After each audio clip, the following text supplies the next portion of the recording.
Assalamualaikum warahmatullahi wabarakatuh. Alhamdulillah ni'matul iman wal islam. Assalatu wassalamu ala rasulillah sayyidina Muhammad ibn Abdillah sayyidina Abdul Ajam wa ala alihi ashabihi wa man tabi'ahum bi ihsan illa yaumil qiyamah ila yaumil hisab. Amma ba'd. Wonten pun sebagai sepuh dengan satu kinabekten para alim, para yai, para ustaz sedaya kang kula mulyakaken, bapak-bapak, ibu, para sedaya ingkang hormati. Semoga kula dherekaken baginda sedaya munjakan ras puji lan syukur wonten ngayanten Allah Subhanahu wa taala dikaulina alhamdulillah. Alhamdulillah alamin. Kula panjenengan sami dalem menika dengan undangan saking Gusti Allah diundang terus digerakke awake, digerakke sikile dugi musala mriki sesarengan ngaos. Niki lan wis kula mboten panjenengan juga betul karo undangan di betul sakit rawatan ini. Alhamdulillah diundang seorang jenengan berarti bejo lebih bejo untung terpilih sebagai tamu undangan khusus dari Allah untuk menghadiri majelis ilmu yang mana majelis ini adalah sangat dicari oleh malaikat tawaf, malaikat yang selalu keliling dunia, keliling bumi untuk mencari majelis, kemudian didatangi, dicatat pesertanya, disampaikan Allah SWT pesertanya ini itu dimohonkan ampun, dimohonkan maaf. Langkah keberangkatan dan kepulangan, setiap langkah ada maghfirah dan rahmah, ada ampunan dan kasih sayang dari Allah SWT yang diturunkan untuk kita semuanya. Para hormati dari menika kita sedaya badhe ngaos kita panggih ingkang bab kalih di menika fadilah kalimah la ilaha illallah. Al-babusani utawi bab sing nomor kalih fi fadilah la ilaha illallah, ing dalam fadilah kalimat la ilaha illallah. Kita sering berucap la ilaha illallah, namun kita kurang mengetahui apa toh fadilahnya, keutamaannya. Nah, malam ini kita akan baca satu persatu hadis Nabi yang menceritakan keutamaan atau fadilah zikir kalimat la ilaha illallah. Qala Nabi sallallahu alaihi wasallam, man qala kulla yaumin la ilaha illallah Muhammadur Rasulullah, barang siapa yang berucap setiap harinya mengucapkan kalimat la ilaha illallah Muhammadur Rasulullah, ini ada marah 100 kali. Ja'a yaumul qiyamah wa wajhuhu kal qamari lailatul badr. Besok pada hari kiamat dia akan datang dengan wajah seperti bulan purnama wajahnya. Ja'a yaumul qiyamah, besok datang pada hari kiamat, wa wajhuhu wajahnya kal qamari lailatul badri, kayak bulan purnama. Di hari kiamat kan udah gelap gulita karena bumi sudah hancur, bulan bintang sudah hancur semuanya, matahari sudah hancur, padam, tidak ada penerangan, listrik apalagi tidak ada listrik, gelap gulita. Baru Allah hamparkan pada mahsyar yang luasnya melebihi langit ini, melebihi langit yang nampaknya melebihinya. Allah hamparkan manusia yang tadinya bertebaran keluar dari bumi karena gonjang ganjingnya benturannya semua planet, manusia semuanya dikumpulkan di padang mahsyar oleh Allah SWT dalam keadaan gelap gulita. Ya, Nabi Muhammad bisa niteni endi to umatku, endi sing dudu dari wajahnya masing-masing orang itu. Oh, ini wajahnya bercahaya bagi bulan purnama. Oh, ini bekas wudhunya juga bercahaya di tangan dan kakinya. Nabi Muhammad yang akan niteni, mengetahui, bisa mencari umatnya yang mana, mengetahui demikian. Maka syukur sekali kalau kita bisa berucap la ilaha illallah Muhammadur Rasulullah 100 kali seharinya nih. Jadi kalau pengen, ya begitulah hadis Nabi menyampaikan Laila Badri. Lailatul Badri itu bulan purnama, itu diumpamakan sini wahwa Lailatul Arba'ata Asyara, malam tanggal 14. Bukan, tidak diumpamakan sebagai malam tanggal 15, tapi diumpamakan malam tanggal 14. Yang kedua, waqala Nabi sallallahu alaihi wasallam, afdhalul dzikri la ilaha illallah. Sebaik-baik zikir adalah kalimat la ilaha illallah. Zikir kan ada yang sukanya dengan subhanallah, subhanallah, subhanallah, subhanallah. Ada yang sukanya zikir dengan istighfar, astagfirullahaladzim, astagfirullah. Ada yang sukanya zikir alhamdulillah, alhamdulillah. Ada yang sukanya zikir Allahu Akbar, Allahu Akbar, Allahu Akbar. Tapi sebaik-baik zikir, seutama-utamanya zikir adalah lafaz la ilaha illallah. Li'annaha, karena kalimat itu, kalimat tauhid, karena la ilaha illallah itu kalimat tauhid. Wa tauhidu la yumasaluhu syai'un, dan tauhid itu tidak bisa diumpamakan, dimisalkan dengan sesuatu apapun. Mengisahkan Allah itu tidak bisa dibandingkan dengan apapun. Fi tathhirul batin, ini untuk mensucikan batin kita dari Tuhan-Tuhan selain Allah. Jadi tauhid itu mensucikan batin kita dari adanya Tuhan-Tuhan selain Allah. Ada yang bertuhankan api, ada yang bertuhankan berhala, ada yang bertuhankan batu besar, pohon besar, ada yang bertuhankan jin, ada yang bertuhankan harta, ada yang bertuhankan internet, Google. Jadi bertuhankan macam-macam, ada yang bertuhankan macam-macam. Namun kalimat tauhid itu mensucikan hati kita agar tidak ada sifat yang lebih mulia dalam hati kita kecuali Allah. Hanya Allah, la ilaha illallah. Maka tauhid ini sungguh luar biasa, tidak bisa dibandingkan dengan yang lainnya. Min dzahiri lisanihi, lahirnya dengan lisan, ila batini, sampai ke batinnya. Ucapan la ilaha illallah tidak hanya di lisan, namun batinnya juga di hati, fi qalbihi, juga mengucap la ilaha illallah. Wa li'annal iman la yasihu illa biha, karena sesungguhnya iman itu tidak sah kecuali dengan kita mengucap la ilaha illallah dalam batin dan lisan kita. Iman tidak sah kalau kita tidak menyatakan diri dengan la ilaha illallah. Ayu Muhammad Rasulullah, disertai dengan kalimat Muhammadur Rasulullah.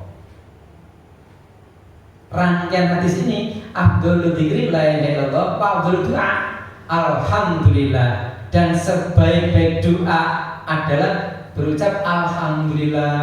Donga sing paling apik itu alhamdulillah.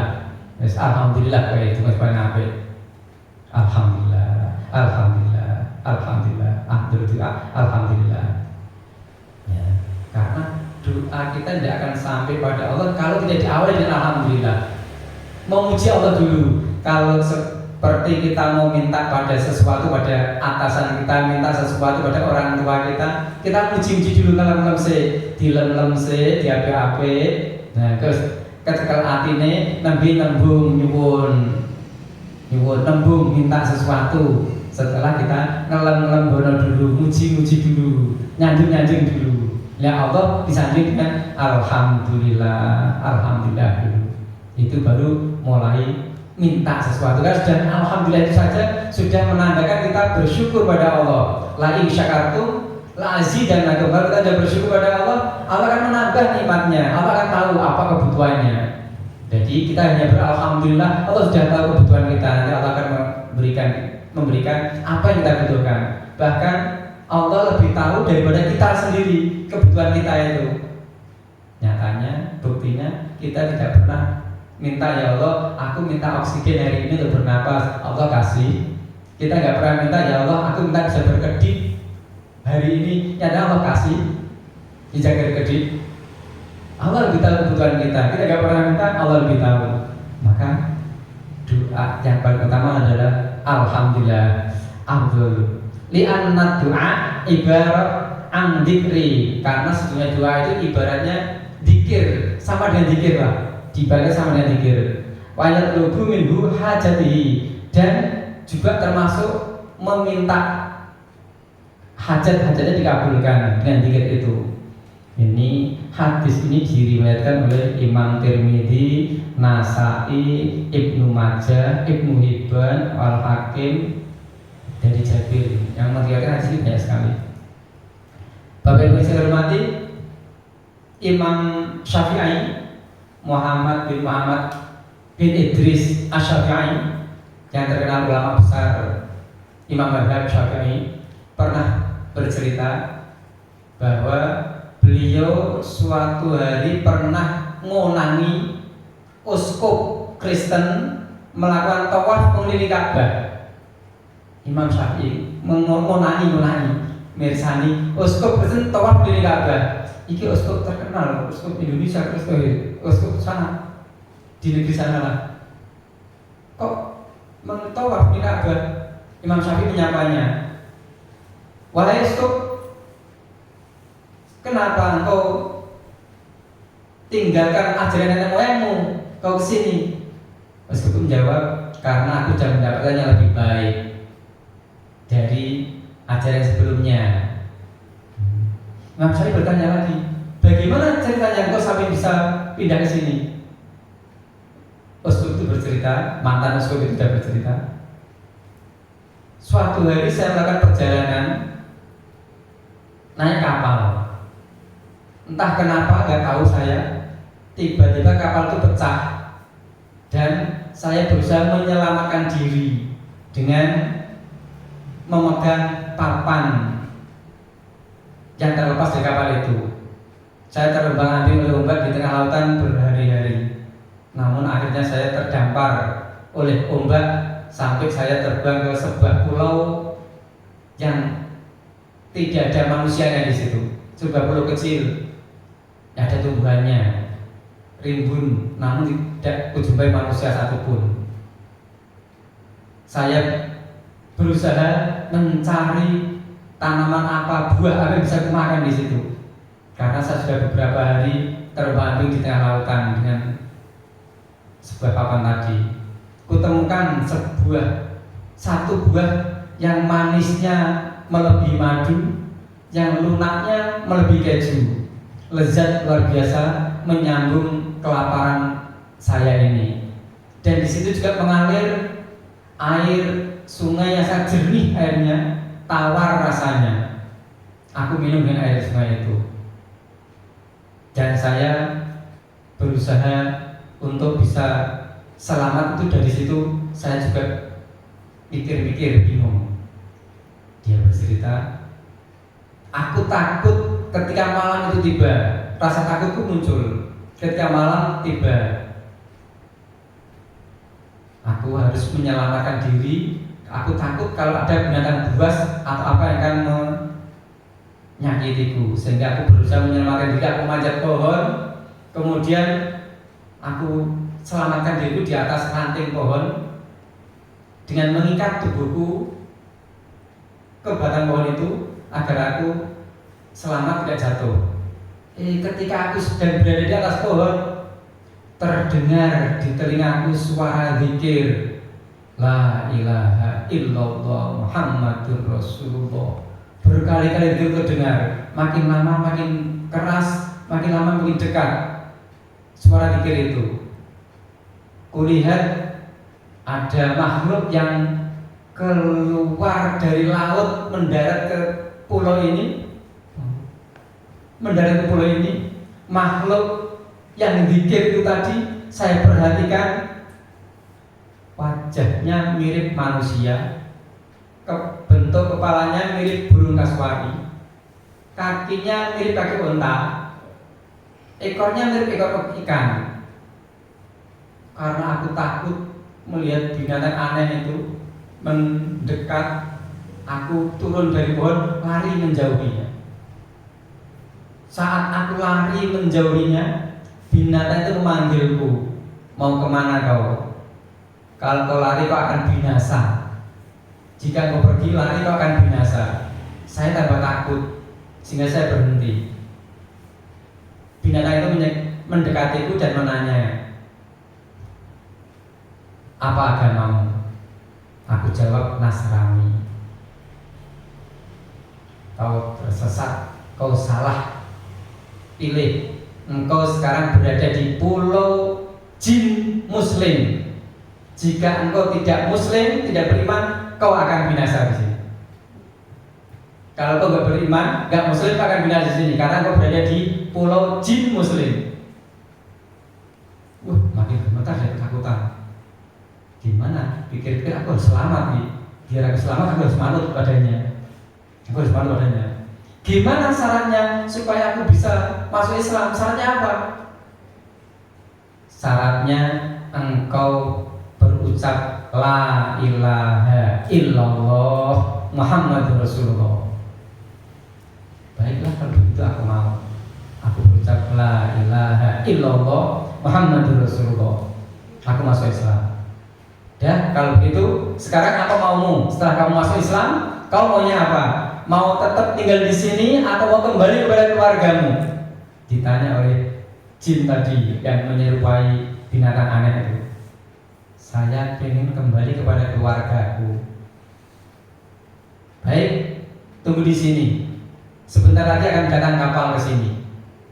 Jin itu pergi meninggalkan pulau, berenang lagi lewat lautan, hilang dari pandangan. Setelah jin hilang dari pandangan, datang kapal mendekat.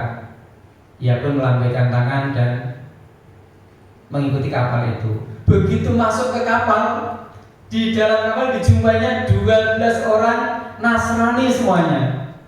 Dalam kapal yang dia jumpai 12 orang Nasrani semuanya. Dia pun ditanya oleh para awak kapal atau penumpang kapal itu, menanyanya, kenapa Anda di sini? Siapa Anda? Diceritakan, aku Uskop. Aku nyasar di sini. Kemudian ceritakan semuanya sampai dia bersyahadat masuk Islam itu. Dan karena tertarik dengan cerita Uskop tadi, sekapal pun semuanya masuk Islam. Itu kekuatan kalimat tauhid. Kalimat yang mengesahkan Allah, la ilaha illallah Muhammadur Rasulullah. Ayat-ayat Quran yang seiring dengan kalimat tauhid adalah surah Al-Ikhlas. Qul huwallahu ahad. Katakan Tuhan itu satu, Tuhan itu esa. Ini seiring dengan kalimat tauhid la ilaha illallah Muhammadur Rasulullah. Hadis yang ketiga, qala Rasulullah SAW dalam hadis qudsi ini, sehingga hadis qudsi itu hadis yang asalnya dari Allah, namun redaksinya, susunan kalimatnya dari Rasulullah sendiri. Asal sumbernya dari Allah. Hadis qudsi.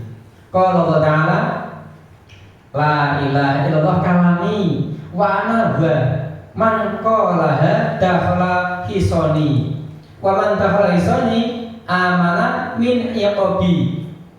Kata Allah yang disusun redaksinya dari Rasulullah dalam hadis qudsi, la ilaha illallah itu kalamku, ucapanku, kalamku, wa ana huwa, dan apa dia? Kata Allah begitu. Man qalaha, siapa yang mengucapkan kalimat la ilaha illallah, dakhala khisoni, yang masuk dalam perlindunganku, bentengku. Kata Allah begitu. Wa man dakhala khisoni, dan siapa masuk dalam perlindunganku, bentengku, maka amanah min iqabi, dia aman dari siksaku, aman dari azabku. La ilaha illallah khisoni, wa man dakhala khisoni aman min adabillah, aman dari azab Allah. Yang mampu berucap la ilaha illallah dengan lisan, dengan batin, praktekkan dengan perbuatan. Jadi sikap perbuatannya mencerminkan ucapan dan batinnya yang meyakini la ilaha illallah Muhammadur Rasulullah. Tidak hanya di lisan, namun di batin juga yakini, kemudian amalkan. Sikap perbuatannya menandakan bahwa benar-benar menegakkan kalimat tauhid la ilaha illallah Muhammadur Rasulullah. Hadis yang keempat, qala Rasulullah SAW, addu zakah abdanikum biqauli la ilaha illallah. Kata Rasulullah, tunaikanlah zakat badanmu badanmu butuh dizakati, badan butuh dizakati, disucikan. Dikauli la ilaha illallah, dengan ucapan la ilaha illallah untuk mensucikan badanmu. Kalau untuk mensucikan harta dengan zakat mal, mensucikan jiwa raga dengan zakat fitrah, mensucikan badan, kolbi, sikap perbuatan dengan ucapan la ilaha illallah. Kata Rasulullah itu, adu zakat abdali nikum, sucikan, tunaikanlah zakat badanmu dengan berucap la ilaha illallah. Imam Qurtubi itu pernah bercerita, meyakini sebuah hadis Nabi SAW yang menyampaikan bahwa siapa yang melafalkan kalimat la ilaha illallah Muhammadur Rasulullah sebanyak 70.000 kali, itu akan membebaskannya dari siksa api neraka. Karena Imam Qurtubi meyakini betul itu hadisnya sahih, beliau pun mengamalkannya, mencoba mempraktekkan, melafalkan kalimat la ilaha illallah Muhammadur Rasulullah sebanyak 70.000 kali. Entah berapa hari selesainya. Ya mungkin nggak selesai 2 hari, bisa 3 hari, 4 hari, bisa seminggu mungkin. Karena 70.000 kali. Diniatkannya ini untuk keluargaku. Beliau Imam Qurtubi meniatkan zikir ini untuk keluargaku, supaya keluargaku terbebas dari api neraka. Dengan sisa-sisanya amalannya lain untukku, sisa-sisanya lain untukku. Sedangkan yang 70.000 ini kuniatkan untuk keluargaku. Saat beliau sedang proses mengamalkan itu, entah baru dapat berapa ribu, karena menurut hadis Nabi 70.000. Beliau berjumpa dengan seorang pemuda, yang mana pemuda itu sudah diyakini banyak ulama bahwa pemuda itu punya ilmu kasab. Ilmu kasab itu maksudnya sudah terawangannya tidak tinggi, bukan terawangan ya. Ilmu kasab itu beliau bisa melihat hal-hal yang dirahasiakan oleh Allah, sampai bisa melihat surga dan neraka. Hanya sekejap, tapi tidak beberapa waktu panjang tidak. Berjumpa sama pemuda itu. Lain waktu jumpa lagi. Lain waktu Imam Qurtubi dapat undangan dari seseorang, undang untuk makan-makan bersama. Kabarnya dari pemuda yang memiliki ilmu kasab tadi. Nah, saat sedang makan, pemuda yang diyakini punya ilmu kasab tadi bisa melihat hal-hal gaib yang dirasakan oleh Allah, sampai bisa melihat surga dan neraka itu. Saat sedang makan, tiba-tiba anak muda tadi menjerit keras, teriak-teriak, ibuku ini tersiksa di neraka. Ya, saat itu padahal Imam Qurtubi sedang mengamalkan wirid la ilaha illallah Muhammadur Rasulullah ingin mencapai 70.000 tadi. Mendengar itu Imam Qurtubi pakai dikuatkan zikirnya, dikuatkan, zikir lagi, masuk hitungan lagi. Terus ingin tahu apa reaksi dari pemuda tadi kalau aku zikir tak tambah lagi, tak perkuat lagi kalimat la ilaha illallah Rasulullah. Tak lama kemudian anak muda tadi mengucapkan alhamdulillah, ibuku sudah bebas dari api neraka, sudah dimasukkan surga. Ini ternyata pemuda tadi mau menjawab keyakinan Imam Qurtubi yang sedang mengamalkan itu kira-kira betul berhasil apa tidak. Nah, itu menjelaskan hadis Nabi yang tadinya diyakini Imam Qurtubi, kemudian diamalkan, diyakinkan oleh pemuda tadi dengan yang milih merasa tadi, dengan tadi menjerit, oh ibuku disiksa, menjerit lagi, alhamdulillah ibu sudah aman dari siksa neraka dan masuk surga. Begitu. Bagi yang saya hormati, hadis yang kelima ini dalam satu bab hadisnya banyak ini. Qala Rasulullah SAW, ma min abdi yaqulu la ilaha illallah Muhammadur Rasulullah illa qala Allah ta'ala sadaqa abdi anallah la ilaha illa ana usyidukum ya malaikati qad ghafartu lahu ma qaddama min dhanbihi wa ma ta'akhkhar. Nabi bersabda, tidak ada seorang dari hamba yang mengucapkan kalimat la ilaha illallah Muhammadur Rasulullah, la ilaha illallah Muhammadur Rasulullah, kecuali Allah akan berfirman. Jadi kalau kula panjenengan sami ini mengucapkan la ilaha illallah Muhammadur Rasulullah, Allah akan berfirman, "Sodako abdi, benar kamu hambaku, benar kamu." Ketika ada hamba di antara kita mengucapkan la ilaha illallah Muhammadur Rasulullah, Allah akan berfirman Allah, "Sodako abdi, benar awakmu hambaku, anallah, aku ini Allah, la ilaha illa ana, tidak ada Tuhan kecuali aku." Kemudian Allah berfirman, "Ushidukum ya malaikati, saksikan ya malaikat-malaikatku, saksikan malaikat-malaikatku semuanya. Qad ghafartu lahu, sungguh benar aku telah mengampuninya." Mengampuni orang yang mengucap la ilaha illallah tadi. Min dzambihi, dosa-dosanya yang telah lalu, kenapa dama dari paman akhir, dosa yang telah lalu dan dosa yang akan datang keampuni. Allah berfirman seperti itu kepada malaikat ketika ada hambanya sedang berzikir la ilaha illallah Muhammadur Rasulullah. Luar biasa besarnya kalimat la ilaha illallah Muhammadur Rasulullah, itu besar sekali, berat sekali kekuatannya. Sampai-sampai dulu pernah dikisahkan di tanah Jawa ini, Mbah Khalil Bangkalan itu pernah diundang. Tergambar bintang Pak Eko, bintang Pak Eko selamatan bacaan diundang. Mboten ndang rawuh-rawuh karena ada hujan deras atau ada tamu di rumah, mboten rawuh-rawuh. Padahal tamu sudah penuh kebak. Mbah Yai kok rawuh-rawuh itu. Udine mulai wis pene rak rawuh-rawuh, wong sing tamu liyane kebak ngene. Bareng Mbah Yai rawuh, biasanya tuan rumah itu seneng banget nek dikire kata, dungane kata, harus seneng banget.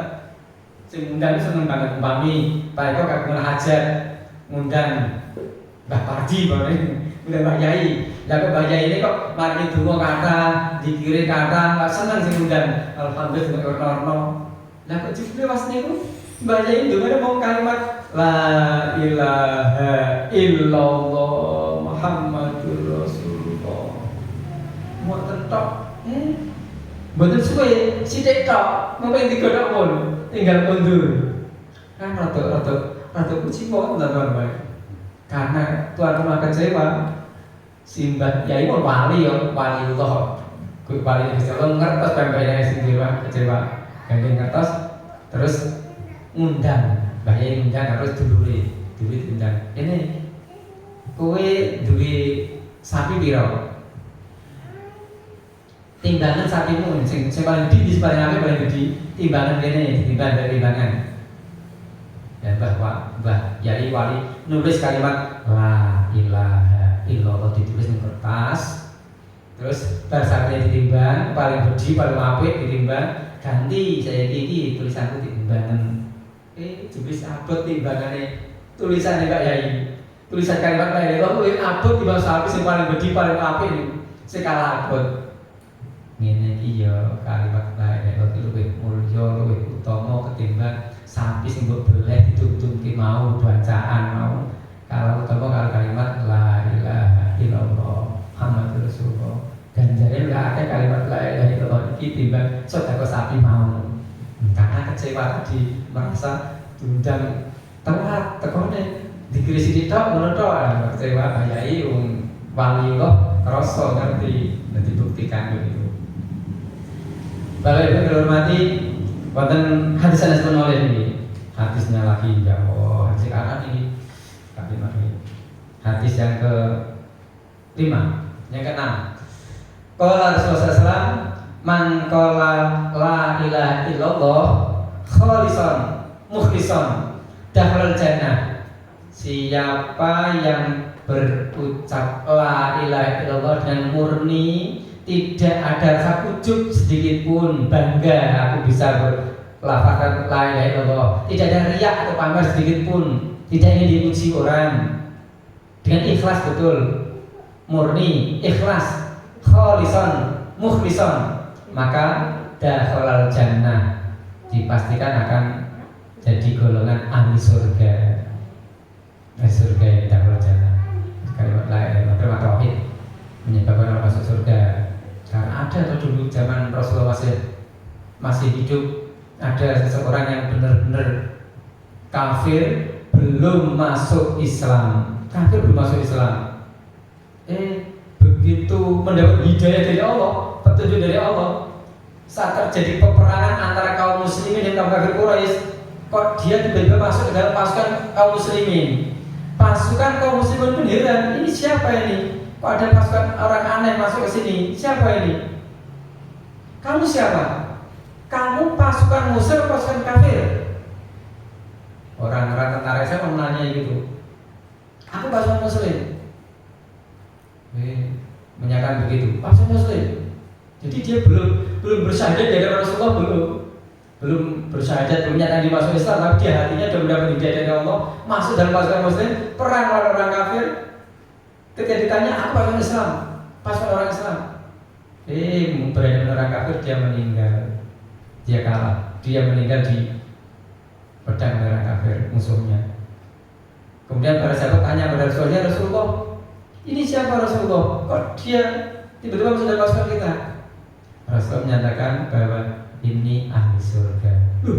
Ada ya ahli surga nggak pernah sholat, ada itu. Salah satu orang ahli surga yang pernah sholat, hanya berucap ikut perang dan pasukan Rasulullah, masuk surga karena meyakini dalam hati la ilaha illallah, keyakinan yang kuat dalam hatinya, dengan ikhlas rela masuk dalam pasukan muslim, sampai Rasulullah menyatakan itu ahli surga.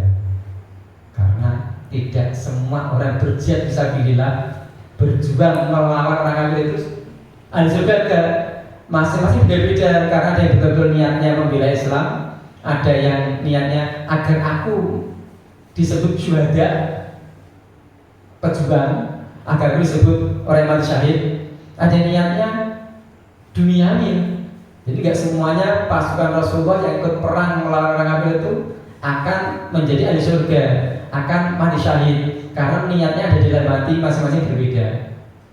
Begitu pula ketika sahabat-sahabat Nabi diperintahkan untuk hijrah ke Madinah.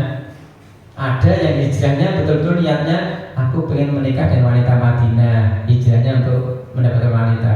Aku ingin bisnis di Madinah, hijrahnya untuk mendapatkan harta di Madinah. Aku ingin membela Islam, mengikuti Rasulullah, betul-betul karena Rasulullah dan karena Allah. Hijrahnya macam-macam niatnya. Innamal a'malu binniyat. Sesungguhnya amal itu tergantung pada niatnya. Allah membalas sesuai niat dalam hatinya. Yang tahu dirinya dan Allah SWT yang tahu niatnya itu. Rasulullah SAW bersabda, man qala la ilaha illallah mukhlishon dakhalal jannah. Siapa yang berucap la ilaha illallah dengan murni ikhlas masuk surga. Man kana awal kalamihi, satu yang lain lagi, yang ke-7 ini. Man kana awalu kalamihi, siapa orang yang awal ucapannya, kalimat yang terucap pertama kali la ilaha illallah, wa akhir kalamihi, dan akhir ucapannya la ilaha illallah, wa amalu alfu sayyi'ah, meskipun dia punya kesalahan 1000 kesalahan. Maksudnya dosa kecil, maksudnya kesalahan dosa kecil, bukan dosa besar. Dan di sini dimaksud ayu dan bin sohirin, dan bin sohir itu dosa kecil. Meskipun dia punya 1000 kesalahan, in asha alfa sanatin, dan jika dia hidup 1000 tahun, la yas'alullah an dzambin wahidin, Allah tidak akan menanyai kesalahannya itu. Kesalahan kecilnya itu tidak dipermasalahkan oleh Allah. Kesalahan kecilnya diampuni oleh Allah, tidak akan dipermasalahkan oleh Allah, tidak akan dipertanyai. Saya ulangi lagi, mangkan awal kalami, siapa awal ucapannya, awal ucapannya la ilaha illallah, awal masuk Islam la ilaha illallah, dunia kan kafir, dunia kan tidak Islam, awal masuk la ilaha illallah, akhir hayatnya ucapan terakhirnya la ilaha illallah, terus nggak ngomong lain-lain lagi terus meninggal, nggak ngomong lain-lainnya, terakhir yang diucapkan la ilaha illallah. Meskipun dia punya 1000 kesalahan, dosa-dosa kecil, hidupnya 1000 tahun, namun Allah tidak akan menanyai, tidak akan memperhitungkan kesalahan-kesalahan kecilnya itu. La yas'alullah an dzambin wahidin. Kesalahan itu. Qala li sayyidi jenazah sorry Pak Mansur. Hadis yang berikutnya yang ke-8. Masya Allah, luar biasa apa ini fadilah kalimat la ilaha illallah. Nah, pun ngertos ini ya sakit diamalkan yang gampang ngamalnya, gampang la ilaha illallah, gampang la ilaha illallah, la ilaha illallah Muhammadur Rasulullah, la ilaha illallah Muhammadur Rasulullah. Neng sing abot itu napa? Istiqomah. Bangun jenengan mentarget, aku hari ini akan melafalkan la ilaha illallah Rasulullah 1000 kali. Saged. Tapi hari ini, hari berikutnya untuk istiqomah langgeng continue niku sing abot. Sing abot istiqomah apa niku? Istirahat gampang, istiqomah sing abot. Waqala Rasulullah SAW man qala la ilaha illallah min ghairi ajabin. Ini hadis yang berikutnya ke-8 ini. Min ghairi ajabin. Tara biha ta'irun tahtal arsy yusabbihu ma'an musabbihina ila yaumil qiyamah wa tabu lahu sawabu. Siapa yang mengucapkan la ilaha illallah tidak diikuti sifat ujub bangga, maka ketika ada yang berucap la ilaha illallah akan ada burung yang terbang di bawah arsy. Ketika ada yang berucap la ilaha illallah akan ada burung yang terbang di atas arsy, di bawah arsy, tahta arsy, bawah arsy, dan burung itu bertasbih. Mansabihina bersama orang yang bertasbih, bersama dengan orang yang bertasbih ila yaumil qiyamah, sampai pada kiamat nanti. Sekarang aku berucap la ilaha illallah Muhammadur Rasulullah. Terus ada burung yang terbang di bawah arsy sana bertasbih bersama orang yang bertasbih nanti sampai hari kiamat nanti. Wa yutablahu, dan dicatat pahalanya orang yang berucap la ilaha illallah Muhammadur Rasulullah. Padahal arsy itu luasnya tidak bisa diperkirakan luasnya. Di bawah arsy itu tiang penyangga arsy itu 360.000 tiang penyangga arsy.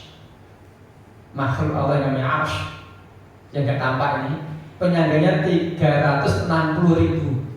Jarak antara tiang satu dengan tiang berikutnya itu 350.000 perjalanan lamanya untuk menempuh jarak satu tiang dengan berikutnya 350.000 perjalanan.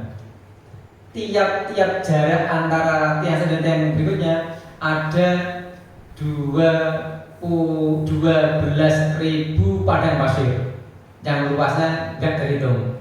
12.000 padang pasir. Masya Allah. Itu wah, gambarnya yang gaib lah, yang gaib, yang tidak bisa, yang dilihat sekarang nggak bisa. Ini gaib. Jadi kalau kita berucap la ilaha illallah akan dimohonkan oleh Allah pada Allah ampunan, sampai ada burung yang di bawah arsy ikut bertasbih terus mohon ampun, dan pahalanya akan mengalir pada kita lagu sawabahu, pahala ucapan la ilaha illallah itu akan mengalir terus. Hadis yang ke-9, waqala Rasulullah SAW man qala la ilaha illallah Muhammadur Rasulullah marratan ghufira lahu dzunubahu. Siapa yang mengucapkan kalimat la ilaha illallah Muhammadur Rasulullah pisan baik, separotan pisan baik, ghufira lahu dan dzunubahu, Allah akan mengampuni dosanya. Diampuni dosanya.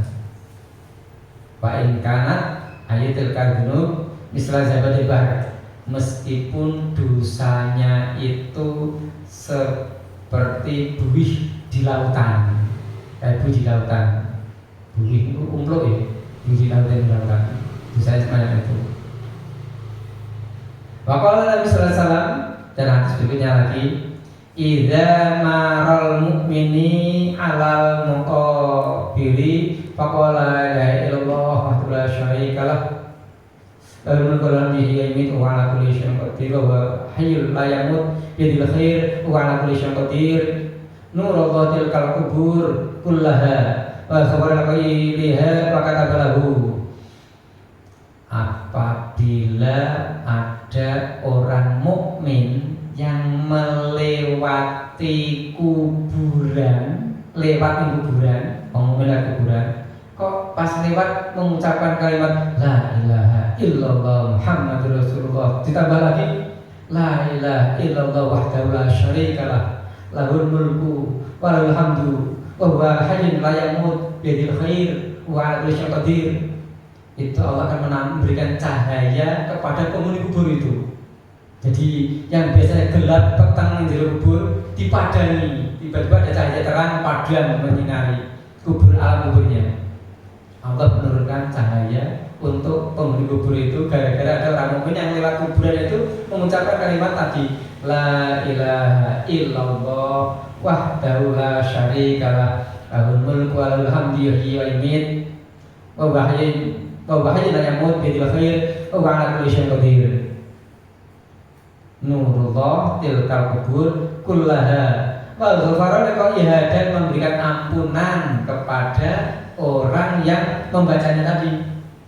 Wa katabalahu alfa'alin hasanah, dan orang yang membaca tadi mengucapkan la ilaha illallah Muhammadur tadi diberikan pahala 1.000.000 kebaikan, alfin hasanatin.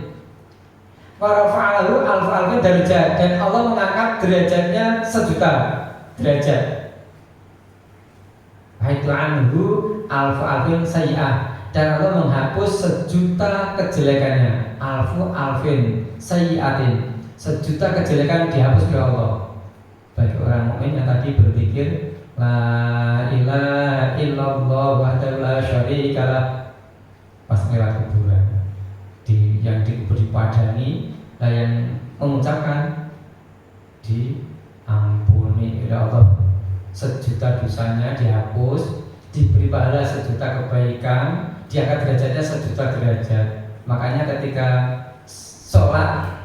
selesai sholat, imam mengajak zikir la ilaha illallah wahdahu la syarikalah lahul mulku wa lahul hamdu wa ala kulli syai'in qadir. Nek sing durung ngapal ben latihan ngapalke, ben itu ganjaran sing padha akeh, jutaan ganjarannya. Jutaan. Di setelah menampun astagfirullahaladzim dan ngapura Gusti, tapi la ilaha illallah la syarikalah, ganjarannya 1.000 kebaikan, 1.000.000 nih 1.000. Alfin yang 1.000.000 kebaikan, 1.000.000 kejelekannya dihapus, diangkat 1.000.000 derajatnya oleh Allah SWT, dihapus oleh Allah SWT. Ibu bapak yang hormati, niku wau keutamaan dari kalimat tauhid la ilaha illallah Muhammadur Rasulullah yang fadilahnya luar biasa, disebutkan sampai 11 hadis tadi yang menyebutkannya. Mudah-mudahan kita semuanya bisa mengamalkan kalimat tauhid la ilaha illallah, menzikirkan. Mau pilih berapa kali? Aku kuatnya 100 kali sehari, ya sudah 100 kali sehari. Aku kuatnya hanya 33 kali habis sholat, ya sudah 33 kali habis sholat. Kalau habis sholat 33 kali, peng 5 sholat berapa kali? Bisa 100 misalkan setelah habis sholat. Oh, aku kuatnya cuma 10 kali toh, zuhur 10 kali, asar 10 kali misalnya. 5 waktu berarti 50 kali, ya sudah kuatnya itu sekuatnya masing-masing. Ya, semoga saja kita termasuk orang yang mampu melafalkan la ilaha illallah di akhir hayat kita, mengikuti sabda Nabi sallallahu alaihi wasallam, man qala akhirul kalami la ilaha illallah dakhala jannah. Siapa yang akhir ucapannya bisa berucap la ilaha illallah masuk surga. Maka kalau kita misalkan menghadapi saudara yang sedang sekarat, ya upayakan bimbing kalimat la ilaha illallah dibimbing. Setelah itu jangan diajak ngomong lagi, biar ucapan terakhirnya la ilaha illallah. Gak usah diajak ngomong lagi, gak usah dikasih cerita-cerita yang lain lagi, biar ucapan terakhirnya la ilaha illallah itu saja. Kalau Allah menghendaki mengambilnya, ucapan terakhir la ilaha illallah. Syukur-syukur kita bisa berwasiat pesan pada saudara-saudara kita ketika kita sedang menghadapi sekarat. Kita bisa berpesan kepada saudara-saudara, nek aku loro, nek aku pengen mati, aku dia dampingi, yo diajari kalimat la ilaha illallah. Karena saat sekarat itu ribuan setan menggoda, ingin menjerumuskan, ingin menyesatkan agar dia tidak meyakini la ilaha illallah lagi, agar dia mengikuti setan itu. Jadi susah, berat untuk berucap itu, maka perlu bimbingan, perlu pendampingan. Sehingga kadang-kadang saat itu yang dampingi membaca surat Yasin, akhirnya masuk ke telinganya kalimat Yasin, yang mendampingi dan surah Al-Kahfi, yang mendampingi di surah apa lagi Al-Hadid atau lagi ya. Pokoknya ada yang mendampingi dengan kalimat Yasin, dengan kalimat tauhid Allahu Ahad dan sebagainya, surat Ikhlas, Al-Falaq, Anas, agar godaan setan itu terbendung, terkalahkan oleh yang dampingi saat kita sedang menghadapi sekarat itu. Maka butuh pendampingan. Mudah-mudahan kita besok mampu meraih husnul khatimah. Amin. Demikian kiranya bab 3 sudah saya bacakan. Mudah-mudahan berkenan pada Bapak Ibu semuanya. Kurang dan salah dari saya mohon dimaafkan. Alhamdulillah. Wallahul muwaffiq ila thoriq. Assalamualaikum warahmatullahi wabarakatuh. Mari kita bersama baca wal asri dan kalimat